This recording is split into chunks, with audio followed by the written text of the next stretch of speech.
she's an Assad toady. What does that mean? She is What's a toady?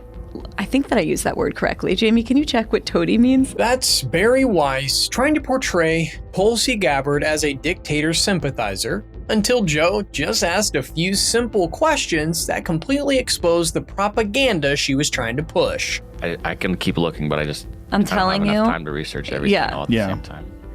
We can do this another time. Okay. And today we're telling you all about it. So let's kick things off with Bari's outlandish claims. So who's in right now? So we have Kamala, Kirsten Tulsi Gillibrand. Oh, monstrous. Monstrous? Ideas. Well, when she was 22, she had... No, she's an Assad toady. What does that mean? She is What's a toady? I think that I used that word correctly. Jamie, can you check what toady means? Like towing the line? Is that what it means? No, I think it's like a... Toadie. What does that mean? Definition of toadies. A person who sycophant, flatters or defers to others for self-serving reasons. A sycophant. So she's an Assad sycophant. Is that what you're saying? Yeah, that's known about her. Like, what did she say that we have to look. qualifies her? I don't remember the details. We probably should say that before we say that about her. We should probably read it rather.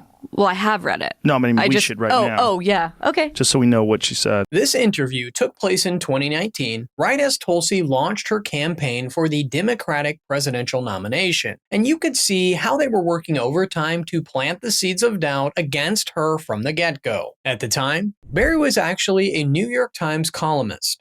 And this exchange gives you a pretty good idea of how the mainstream media operates. Someone throws out a claim that I guess fits a narrative about a person they don't like. It gets repeated over and over and over. And before long, it's treated like an established fact. Nobody starts to ask whether it's actually true because it already confirms what they wanted to believe. But Joe kept pressing Weiss for specifics. And before you know it, she was digging through her phone, trying to find something to back up what she just claimed. Look up Tulsi Gabbard. I really enjoyed talking to her. I like her a lot. Are you serious? Yeah, I like talking to her. Okay. I like talking to her. I don't know about... I think she's like the motherlode of bad ideas. Whoa. I'm pretty positive about that, especially on Assad. But maybe I'm wrong.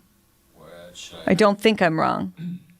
Well, my take on her was that I think as a person who's coming from the left, who's also a veteran, and is very articulate and sensible and a woman. And in talking to her, we didn't get into Assad or any of those things, but talking to her about what she feels is wrong with the current administration and the way things are running and a direction she thinks things could go in. She had some very promising ideas. I didn't know about. She reveals she met Assad in Syria without informing top Democrats. I'm telling you, She said she went on a fact-finding mission in support of peace for Syrian people, but characterized U.S.-backed rebels as terrorists. Yeah, hold on. I can keep looking, but I'm telling you. I don't have enough time to research everything all at the same time. I can come back on when I know more. Okay, but we can do this another time. Okay. Even Jamie had enough, and he basically told her to either get the facts straight or stop throwing around claims she couldn't back up. What made it worse was the way Bari reacted when Joe asked for specifics. She literally seemed genuinely shocked that someone would dare ask for specifics instead of just taking her word for it. That right there is a big reason why millions of people have stopped trusting legacy media. But now that we've watched Bari's smear fall apart in real time, let's hear Tulsi explain why she's been labeled a dictator sympathizer in the first place.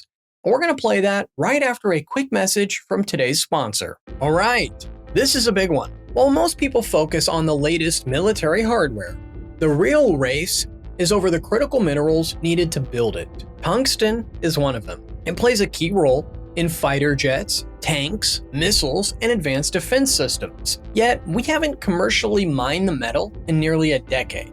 That's why Washington is moving aggressively to rebuild domestic supply. The Department of War has already invested in restarting U.S. tungsten production, while President Trump launched Project Vault, committing another $12 billion towards critical minerals. Add another $30 billion dedicated to strengthening domestic supply chains, and the direction is clear. That brings us to Vault Strategic Mining, trading as KNOX in Canada and KNXFF in the United States. Instead of chasing new discoveries, the company is building a portfolio of historic American mines and using modern exploration to unlock their remaining potential. Its flagship Nevada project was originally developed under a defense minerals exploration contract during World War II, making this more than just a new discovery story. It's about restoring a resource that once supported America's defense industry, and timing also matters. Tungsten prices remain near record levels as governments search for reliable Western supply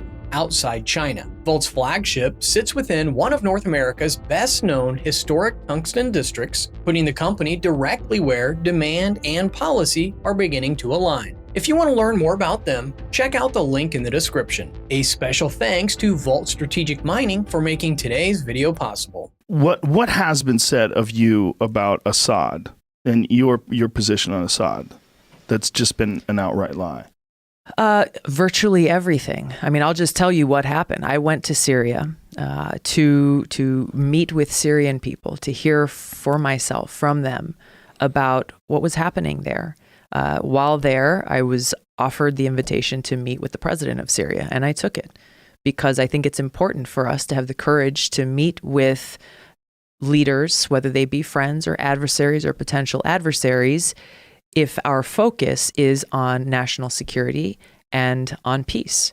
So I went and I had that meeting. It is because of that and that meeting and my staunch opposition to regime change wars in Syria and in other countries that political opponents and others have chosen to try to smear me, my reputation, and my campaign, and to label me, as you said, she's a supporter of this dictator. Well, if that's true, then anyone who opposed the Iraq War is a Saddam Hussein lover.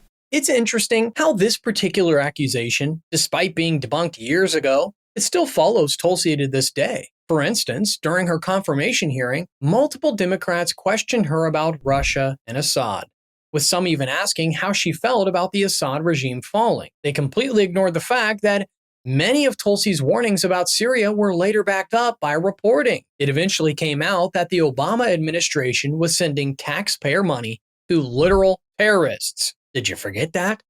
With some of those weapons ending up on the black market.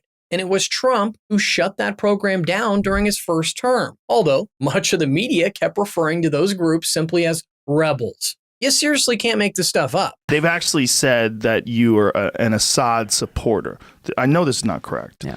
But is that one of those things where people just say that in order to sort of diffuse you, to categorize you as a ridiculous person right off the bat, where no one could take anything else you say seriously? Yeah, it's the usual tactic of trying to smear or vilify me and my campaign and what I'm advocating for, because they don't want to engage on the actual issue itself that I'm pointing out about how devastating and costly their policies are, choosing to support terrorist groups like Al-Qaeda in Syria, directly in Syria, because they are the most powerful force on the ground who's fighting to take out the regime, Assad's government. So they're so focused on toppling this government in Syria that they're willing to actually use taxpayer dollars to provide direct and indirect support to Al-Qaeda terrorists in Syria. When you think about how crazy this is. The bottom line here is simple. There are candidates that the Democratic establishment wants in office, and they'll move heaven and earth to help get them there, at least until the scandals become too big to ignore, as we've seen recently.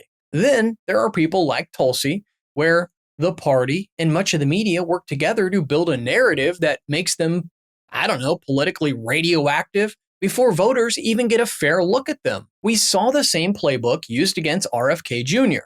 Eventually, both he and Tulsi walked away from the Democratic Party, joined Trump's campaign, and ended up bringing a sizable number of voters with them. Let me know in the comments your thoughts on the story. Don't forget to like and subscribe. And remember, you heard it here at the Dais.